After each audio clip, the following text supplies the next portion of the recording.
I'm a political skeptic who believes the single greatest issue facing American governance since the invention of lobbying is corruption.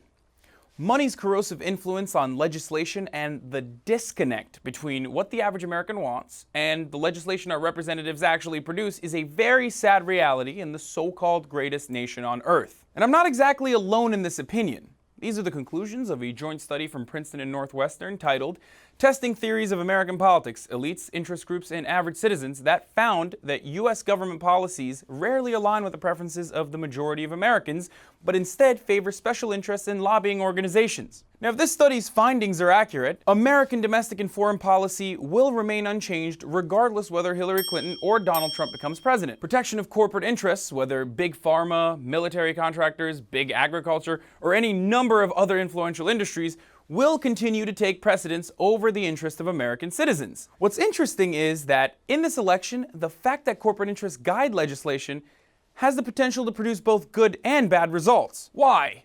Well, it could be bad, and this is kind of obvious, because maintaining the status quo means we may get small, marginal, short-term fixes to the massive problems we face, like the deteriorating American public education system, an eroding middle class, and the nation's crumbling infrastructure. And eventually, these wounds that fester will become increasingly unmanageable to the point where minor fixes will no longer suffice and we will face genuine catastrophe. Okay, but if facing catastrophe is bad, what could possibly be good about legislators ignoring the public interest? Well, in this very unique time, because it eliminates a big chunk of the problems that could be caused by a bumbling wannabe dictator like Donald Trump, this could have some positive outcomes. Ironically, we can take comfort in the fact that the corporations that actually run this country will not allow chaos to ensue. Unless, and that's a very big unless, they anticipate possible profits from the chaos, as happened to be the case with the destabilization of the Middle East. Now, in the unlikely event of a Trump presidency, corporate interests would serve to limit the damage Trump could do, despite his best efforts to turn the United States into a dictatorship. And yet, I still believe a Hillary Clinton presidency presents a smaller threat to the nation's immediate future. Why? Well, the president holds a great deal of power, whether as commander-in-chief of the armed forces or the nation's top diplomat or wielder of veto power over legislation. But the presidency is more than that. From the so-called bully pulpit, the president drives the national discourse and can set a tone that either encourages Americans to work together or fosters dissension, bitterness, and distrust. Here's how one recent president used the presidency's bully pulpit. I also want to speak tonight directly to Muslims throughout the world. We respect your faith. It's practiced freely by many millions of Americans and by millions more in countries that America counts as friends. Its teachings are good and peaceful, and those who commit evil in the name of Allah blaspheme the name of Allah. The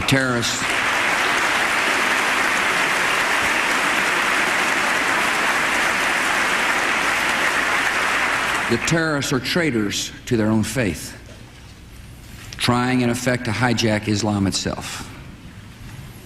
The enemy of America is not our many Muslim friends. It is not our many Arab friends. Our enemy is a radical network of terrorists and every government that supports them. That's George W. Bush.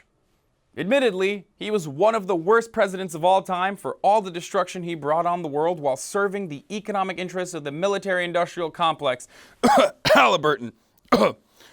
But he didn't openly call upon Americans to turn on one another. Whereas this is what Trump says. Donald J. Trump is calling for a total and complete shutdown of Muslims entering the United States until our country's representatives can figure out what the hell is going on. When Mexico sends its people, they're not sending their best. They're not sending you. They're not sending you. They're bringing drugs. They're bringing crime. They're rapists.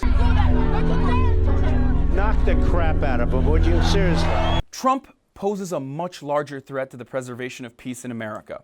His divisive, vitriolic rhetoric will divide the nation, as it already has, and further propagate bigotry and hatred as American virtues. For the time being, the president may not have any power to enact any changes that counter corporate interests for the betterment of American society, but that doesn't mean that instead of focusing our attention on achieving social change, we should turn on one another. Yes, We may be heading down a path toward destruction, but we might as well work together to see what we can do to move off that path rather than tear into one another as we careen headlong into the abyss. I'm Hasan Piker, and these are my unpopular opinions.